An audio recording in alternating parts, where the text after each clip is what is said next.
First ever factory outlet Mukunda jewellery KPHB Kothapet Khammam Somajiguda Hanamkonda.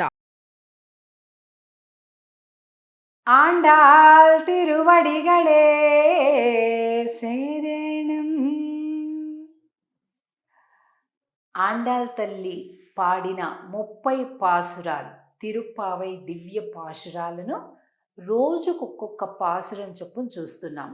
చూస్తూనే 13వ రోజుకి మనం చేరుకున్నాం. ఈ 13వ పాసురంకి వచ్చేసరికి అల్లకల్లోలం అయిపోయింది నందవ్రజమంతా. ఒక్క 2 వర్గాలుగా చీలిపోయారనమాట గోపికలందరూ.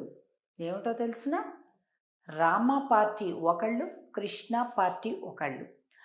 మా రాముడే గొప్ప అని ఒక పార్టీ, కాదు మా కృష్ణుడే గొప్ప, రామ జిందాబాద్, కృష్ణ జిందాబాద్. ఇలాగా గోపికలంతా 2 వర్గాలుగా చీలిపోయారు 13వ పాశురం ప్రారంభ సమయానికి. ఎందుకు? 12వ పాశురంలో చివరిలో మనత్తుకినియానై పాడవం నీవాయ్ తిరవాయ్ అని అంటూ శ్రీరాముణ్ణి తలిచారు.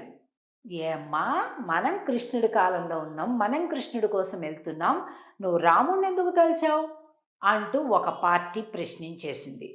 అయ్యేసరికి కృష్ణుడే గొప్ప అని ఒక పార్టీ, ఏమిటి అలా అంటారు, రాముడే గొప్ప అని ఇంకొక పార్టీ. ఇలా 2 పార్టీలు అయ్యాయి. ఏం మాట్లాడుకున్నారో ఈ వేల్టి పాశ్రంలో చూద్దాం. புள்ளின்வாய் கிண்டானை பொல்லாவரக்கனை கிள்ளி களைந்தானை கீர்த்திமை பாடிப்போய் பிள்ளைகளெல்லாரும் பாவை களம்புக்கார் வெள்ளி எஜுந்து பியாஜ முரங்கித்து புள்ளும் சிலும்பினகான் போதரி கண்ணினாய் குள்ள குளிர குடைந்து நீராடாதே பள்ளி கிடத்தியோ பாவாய் நீ நன்னாளால் கள்ளம் தவிர்ந்து கலந்து ஏலோரிம்பாவாய்.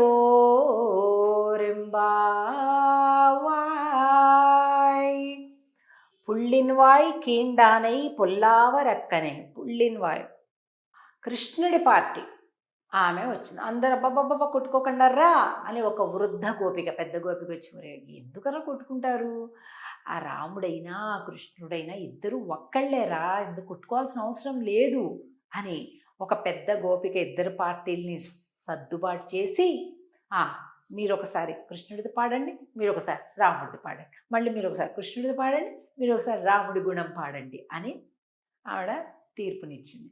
సరే, అయితే మేమే ముందు పాడతాం అని కృష్ణ పార్టీ వాళ్ళు. పుల్లిన్వాయ్ కీండానై అంటే వీళ్ళు చెప్తున్నారు, ఆ బకాసురుణ్ణి మా స్వామి ఏమి చీల్చి చెండాడు అనుకున్నావు, పరాక్రమంతో చీల్చాడు మా స్వామి కృష్ణుడు అని వీళ్ళు చెప్పారు. వెంటనే రామ పార్టీ వాళ్ళేం చెప్పారంటే, కిళ్ళి కళైందానై కీర్తిమై పాడిపోయ్. దశకంఠుడున్నాడే 10 తలల రాక్షసుడు, వాడిని దేవతలు, దానవులు, గంధర్వులు ఎవ్వరేమి చెయ్యలేనటువంటి వాడు. ఎందరినో కూడా తన కాళ్ళ కింద, చెప్పు కింద పెట్టేశాడు దేవతలను కూడా. అలాగా తన బల పరాక్రమాలతోటి అన్నింటినీ జయించినటువంటి అంత గొప్ప రాక్షసుడున్నాడు కదా 10 తలలు పెట్టుకొని. వాడిని మా రామచంద్రుడు కిళ్ళి కళయిందా అని గిల్లి పారేశాడు. అతని తలలు 10 గిల్లి పారేశాడు. అంటే మీ కృష్ణుడు బకము అంటే కొంగని సంహరించడానికే పెద్ద బలపరాక్రమాలు చూపించాల్సి వచ్చింది, కానీ మా రాముడు చూశాడు, గిల్లేసేసాడు అని చెప్తున్నారు అన్నమాట. பிள்ளைகளெல்லாரும் பாவைக்களம் புக்கார் வெள்ளியழுந்து வியாழமுறங்கித்து అమ్మ పిల్లలందరూ కూడా వచ్చేసాం. అందరూ ఒక దగ్గరికి చేరిపోయాం. కుళ్ళ కుళిర కుడైందు நீராடாதே பள்ளி கிடத்தியோ పావాయ్ నీ నన్నాళాల్. మళ్ళీ ఈ పాసురంలో పుళ్ళుం సిలుంబినగాన్ అంటారు. మనకి 6వ పాసురంలోని మొదటి పదం ఒకసారి పుళ్ళుం సిలుంబినగాన్ వచ్చింది. మళ్ళీ తిరిగి ఈ పాసురంలో పుళ్ళుం సిలుంబినగాన్ పోదు అరి కಣ್ಣಿనాయ్. అంటే ఎంత నేత్ర సౌందర్యం కలిగినటువంటి గోపికంటే చెప్పలేం. వెళ్ళి ఎഴുந்து వ్యాజమురంగిత్తు. అదిగో చూడమ్మా, అజ్ఞానము సంతరించిపోయింది, జ్ఞానము ఉదయించింది. అంటే గురువు అంటే ఎవరు? బృహస్పతి. గురువు అస్తమించాడు. ఆయన చార్వాక సిద్ధాంతం చెప్పినటువంటి గురువు అస్తమించాడు. అలాగే శుక్రుడు ఉదయించాడు అని అంటూ ఇట్లాగా గురు శుక్రులు అని చెప్తూ తెల్లవారటాన్ని చీకటి పడటాన్ని చెబుతూ ఆ గోపికను మర్మగర్భంగా అమ్మా దేవతా సమయం లేమ్మా అని చెప్తుందనమాట. కుళిర కుడైందు నీరాడాదే. చల్లటి నీటిలో హాయిగా స్నానం చేద్దాం. ఎందుకంటే కృష్ణ విరహంలో ఉన్నాం మనమంతా కూడా. ఈ కృష్ణ విరహం తగ్గాలి అంటే చల్లటి నీటిలో స్నానం చేయాల్సిందే అని చెప్తుంది. పళ్ళి కిడత్తియో పావాయ్ నీ నన్నాళాల్. అంటే పళ్ళి కిడత్తియో, పడుకొనే వింటున్నావా? మేము పాడుతూనే ఉన్నాం, నువ్వు వింటూనే ఉన్నావా అమ్మా అంటున్నారు. ఇందులో ఈ పాసురంలో బకాసుర వధ అనేది మొట్టమొదట పదంగా చెప్పారు. ఏంటి బకం అంటే కొంగ అంటే ఏంటి? దంభము అంటే ఏంటి? మనం చేయకుండా చేసినట్లుగా అందరికీ కనిపించేలాగా చేయటం. మనం గొప్పవాళ్ళం కాదు, కానీ గొప్పవాళ్ళుగా కనిపించాలని ప్రయత్నిస్తాం. మనకంత ధనం లేదు, కానీ అంత ధనం ఉన్న వాళ్ళుగా కనిపించాలని ప్రయత్నిస్తాం.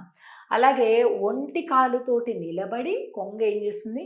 ఎవ్వరు లేనప్పుడు టక్ టక్ అని నోట్లో వేసుకుంటుంది. అదేదో జపం చేస్తున్నట్టు, ఒంటి కాలు మీద తపస్సు చేస్తున్నట్టు అలా ఉంటుంది చూడటానికి. కానీ అది చేసే తపస్సా కాదు, ఆహార వేట. అలాగే మనుషులలో కూడా దంభం చాలామంది చేసేటటువంటి ఒక చాలా పెద్ద తప్పు. మేమండి చాలామంది చెప్తుంటారండి నాతో, రోజు అండి 2 గంటలు పడుతుందండి నాకు పూజ, 3 గంటలు చేస్తానండి, 4 గంటలు చేస్తానండి చెప్తారు. ఎందుకు చెప్తున్నారు? నాకు ఎప్పుడు అర్థం కాదు. నీకు ఆనందం కలిగింది, నీకు ఇష్టమైంది, నువ్వు నీ సంతోషం కోసం నువ్వు చేసుకుంటున్నావు. దానికోసం కనిపించిన వాళ్ళకి, కనిపించిన వాళ్ళకి, అడిగిన వాళ్ళకి, అడగని వాళ్ళకి నేను 2 గంటలు చేస్తాను, 3 గంటలు చేస్తాను. ఎవరిని ఉద్ధరించడానికి చేస్తున్నావు? నీకు ఆనందమైంది నువ్వు చేసుకుంటున్నావు, నీకు ఆనందం అవ్వలేదు చెయ్యకు, అంతే. కానీ వీళ్ళు వేరే చేసే పాడు పనులు అయితే అస్సలు చెప్పరు. మళ్ళీ ఏమేమి సంపాదించుకున్నారో అవి చెప్పరు. అవన్నీ నువ్వు జాగ్రత్తగా సీక్రెట్. దేవుడికి ఒక్కసారి కూర్చున్న గంటలు మాత్రం నిమిషాలతో సహా లెక్కబెట్టి వీళ్ళంత గొప్పవాళ్ళు ఎవ్వరు లేరన్నట్టు చెప్తారు. ఇది తెలిసి చేసినా తెలియక చేసినా తప్పేనండి. ఎవ్వరు కూడా భగవంతుడి ఆరాధనకి మేము ఇంతసేపు అంతసేపు ఎవరికి చెప్పకండి. తిరుపతికండి మేము నెలకోసారి వెళ్తామండి, వారానికి ఒకసారి వెళ్తామండి, అప్ అండ్ డౌన్ ఫ్లైట్ అండి, అంత ప్యాకేజ్ అండి. ఎందుకండి ఇవన్నీ? ఎవరికి చెప్తారు? నీకు ఇష్టమైతే నువ్వు వెళ్ళు, ఇష్టం లేకపోతే వెళ్ళకు, అంతవరకే. కానీ దాన్ని పెద్ద చాటింపు వేసుకోవాల్సిన పని లేదు. అలాగే దాన ధర్మాల విషయంలో కూడా బాబా ఇంకా అదైతే చెప్పలేము. ఎంత అసహ్యంగా ఉంటుందంటే, ఒక్క చిన్న దానం చేయటం బోల్డ్ ఫోటోలు, శాలువాలు, ఈ మొమెంటోలు పట్టుకోవటం, ఇటో 10 మంది అంటే ఎందుకు వచ్చిందండి ఇవన్నీ? నాకు అర్థం కాదు. నీకు ఇష్టమైంది నువ్వు ఇచ్చావు అంతవరకే, దానికి పబ్లిసిటీ ఏంటి? తీసుకున్నవాడు సిగ్గుతో చచ్చిపోయేలాగా. అసలు అలాంటి పనులు చేయొద్దండి. అలాగే ఇవాళ ఆండాళ్ళు తల్లి ఈ 13వ పాసురంలో దాని గురించి చెప్తుంది. దంభము లేకున్నా ఉన్నట్టు నటించకు అని చెప్తుంది. ఎంత బాగుంది కదండి. తప్పకుండా ఈ ధనుర్మాసం సాక్షిగా మనలో ఉండేటటువంటి మలినాలు, తెలియక తెలిసి ఉన్నటువంటి వాటిని తొలగించుకునే ప్రయత్నం చేస్తూ ముందుకెళ్దాం. రేపటి రోజు 14వ పాసురం రోజు తిరిగి కలుద్దాం. జై శ్రీకృష్ణ. ఆండాల్ తిరువడిగళే శరణం. సుమన్ టీవీలో మీ పర్సనల్ అండ్ బిజినెస్ ప్రమోషన్స్ కోసం కింది నెంబర్కి కాంటాక్ట్ చేయండి.